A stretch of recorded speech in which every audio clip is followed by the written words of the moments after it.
Well, hello, everybody. My name is Bill Dupenthaler, I'm Mike Conan. and this is the Legacy Discipleship Podcast. We get asked questions all the time about what our mission is about, and we're a disciple-making ministry. So over these next 4 episodes, we're going to talk about what does it mean to be a disciple maker, somebody who is purposefully, personally investing in other people's lives to lead them closer to the Lord. Let's dig in. Well, everybody, welcome to the Legacy Podcast again. I'm with Bill, of course, like you already heard, but we're excited about this new series we're going to do over these next few times, 4 weeks, I guess it's going to be. We get asked all the time, well, what do you mean by becoming a disciple maker? Because that's our tagline, is making disciples who make disciples. And so people want to know, well, what is a disciple maker? And we've boiled it down to 4 things that are a disciple maker.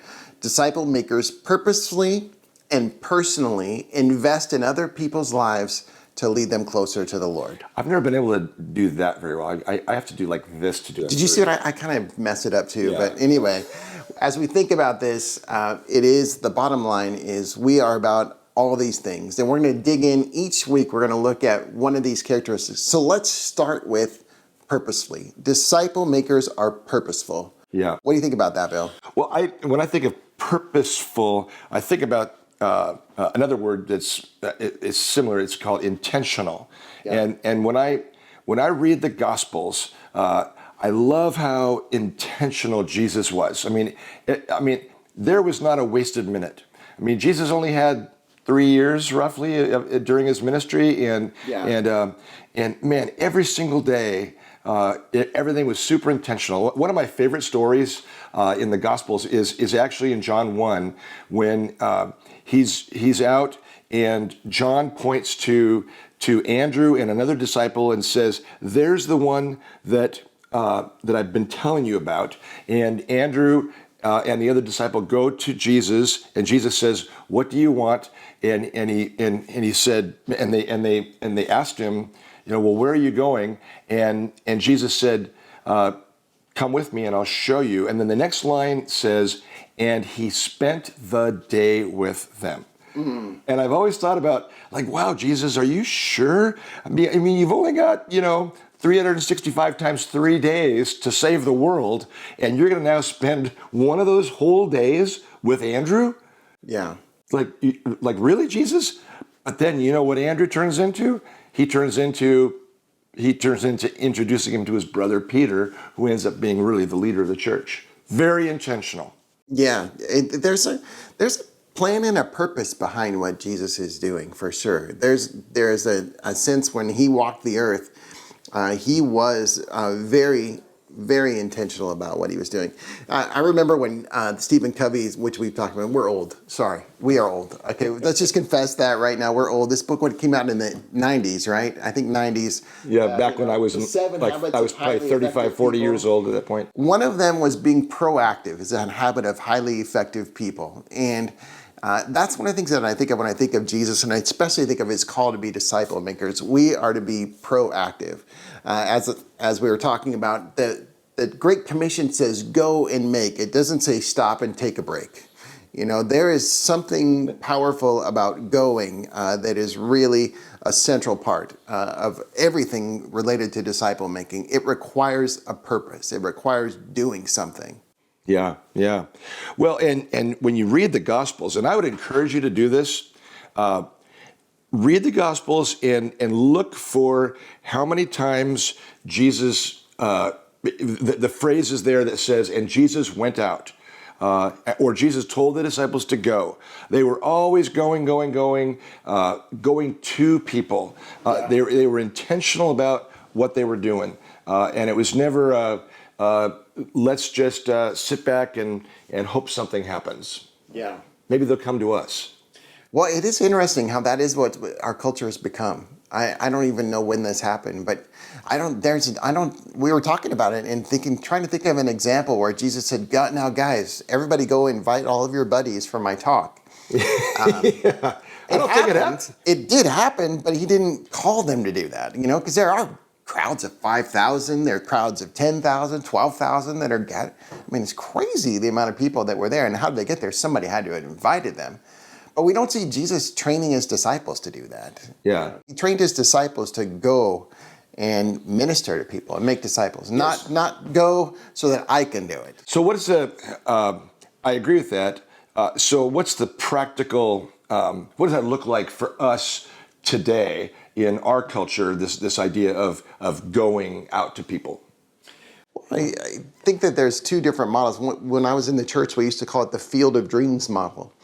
If you build it, they will come. Remember that? Right. Yeah. If you build it, they will come. And so the field of dreams model of discipleship is basically, hey, we're going to have a Bible study over here of some sort or another, and then we're just going to invite people over to it, and we'll invite people over, and we don't have to learn anything, do anything. We just invite. Yeah, the attractional model. Yes, yeah, and so somebody who's really good at this is going to do all the teaching and do all. And by the way, not against that either. I think there's really something profound. Yeah. We've all been impacted by great Bible teachers, but what it does is it takes a little bit of the training and the equipping and the knowledge and the relationship part of everything off of the person who's the disciple. Yeah, yeah.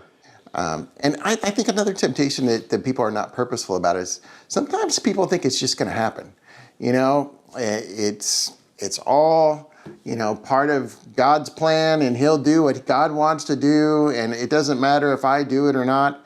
And I think that both of us don't think that is how God actually intends any of those verses. No, God wants to use us, and depending on your theology, you may think, oh, well, like you said, God's just going to do it regardless of what I do or not. And maybe, but I'm pretty sure that God definitely uses people. And we've both had the experience of after the fact going, wow, that was super cool. Like how God used me or how God used us. And I know for last summer we went to France to visit some of our people that we had been involved with in the past, and we had several times where the people actually said, "Man, I don't know what would have happened if you hadn't have been here. If you hadn't come, I don't think I'd be following Christ today." That kind of thing. Well, there's no getting around it in the Bible that God created humans to carry out his purposes. Yeah. There's no getting around it. God could certainly miraculously have everyone saved. He could take over every TV channel and have, just like in the Alien movies, where they take over all the screens and everything. God could certainly do that on every phone, like an Amber Alert. Everybody would get it and they would get the gospel. But that is not how God works. God has given us, his humans, this charge of doing his work in the world. And I think that, somebody who believes I'm a Calvinist. I believe that God is the one who draws people to salvation. For me, that's the most freeing thing in the world. Because then when I'm thinking about discipling somebody, I don't feel the pressure of having to convert them. I don't feel the pressure of, oh my gosh, if I don't say the exact right thing or do the exact right thing, this isn't going to work. Their salvation is hanging in the balance based on whether I get the right combination of words out or not. Right. I trust that as I'm working, God is working, and he's the one who's going to be drawing them to himself, and he's giving me the, like you said, the ultimate privilege of using me. Yeah. I think, what were you going to say? Go ahead. Well, I was going to say, I think one of the things we talk about a lot is this idea of divine appointments. Yes. And really, that's this idea of living purposeful or living intentional. And as having your spiritual eyes open and your spiritual ears open to hear and to see what God's doing. Or a couple of years ago, we talked about the spiritual goggles. Yeah. And if you don't remember what that means, what episode was that? Oh my gosh, a couple of years ago. But anyways, the idea is being open to what God. You'll have to listen to all of our previous episodes to hear what that analogy is. But the idea is you're looking for what God is working in the world, and then you join him there. That's the bottom line. And for me, it starts with that morning, like my time with the Lord, intentionally saying, "Lord, lead me today." And as you use that language too, God used me. I remember when I was starting in my life and how I got into ministry, honestly, I think was being challenged at retreat after retreat. And by the way, we have a retreat coming up for South Sounders in April 28th through 30th. Unless you're listening to this like 5 years from now. Then no, it already happened. But I remember at a retreat being challenged to pray, God, use me. Yeah. And it was a life-changing challenge. Yeah. And boy, if we pray that every day, it would be pretty powerful. Yeah. But I guess just to wrap it up, I mean, what we're saying is if you're going to be a disciple who makes disciples, you're going to have to be thinking about being intentional about your life and intentional about every single day. And perhaps another way to think about it is discipleship doesn't happen unless you purposely do it. It's not something you stumble into. It's not something you fall into. It's not something God's just going to do miraculously. It requires purpose. It requires intentionality, like you said, and there is no other way around it. The good news is, on the other side of it, guys, there's no greater joy than living out God's purposes in your life. There's nothing that's greater than walking in what you know the Lord would have for you. As you said, Bill, there's nothing that is more exciting than being used by God. Yeah. And so as we wrap it up here and we think about disciple making has got to be purposeful, but it also has to be what we're talking about in our next podcast, which is personal. That's right. Well, thanks again for listening. We appreciate it. And we hope that this little series on disciple making encourages you as you think about becoming a disciple who makes disciples. Yeah, and we would love it if you would support what we're doing.